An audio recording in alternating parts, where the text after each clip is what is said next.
Moving on, the United Nations says the violence in Syria is causing a humanitarian crisis, calling for a quick political solution to the unrest there.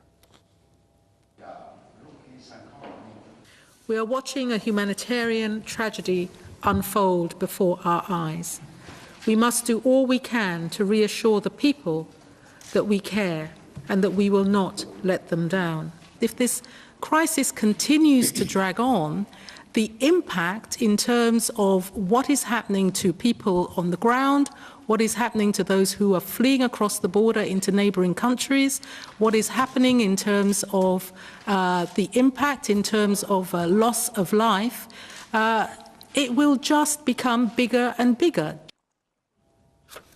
The UN official says it's a tragedy that the international community has not found a political solution to the crisis. Amos also called for more help for Syrians, saying the aid delivery has become especially difficult in the north where foreign-backed militants are based. The UN says over 4 million people in Syria are in desperate need of aid. Syria has been gripped by foreign-backed insurgency for almost 2 years now. The UN says at least 70,000 people have lost their lives as a result.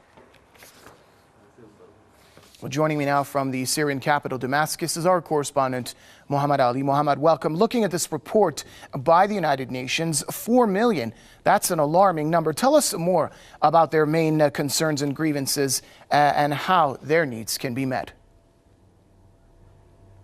Yes, Bardi, this rising number of displaced Syrians for sure proves once again that those who are suffering the most as a result of the Syrian unrest are definitely the Syrians themselves. And this is why we always hear the Syrians calling on all parties to cease fire, to stop violence, and of course calling for a political solution to take place inside the country. However, we continue to hear statements by some regional and Western countries of further militarizing the unrest by providing foreign-backed militants with arms and financial assistance. Now, we also have to say and note that the events that have taken place 2 years ago and up till this moment have shown that every time foreign-backed militants enter a residential neighborhood, the level of violence rises, the suffering of the people starts over there. They get displaced because those armed men are using their homes in order to as strongholds in their fight against the Syrian Arab army. However, inside Damascus, if I may speak,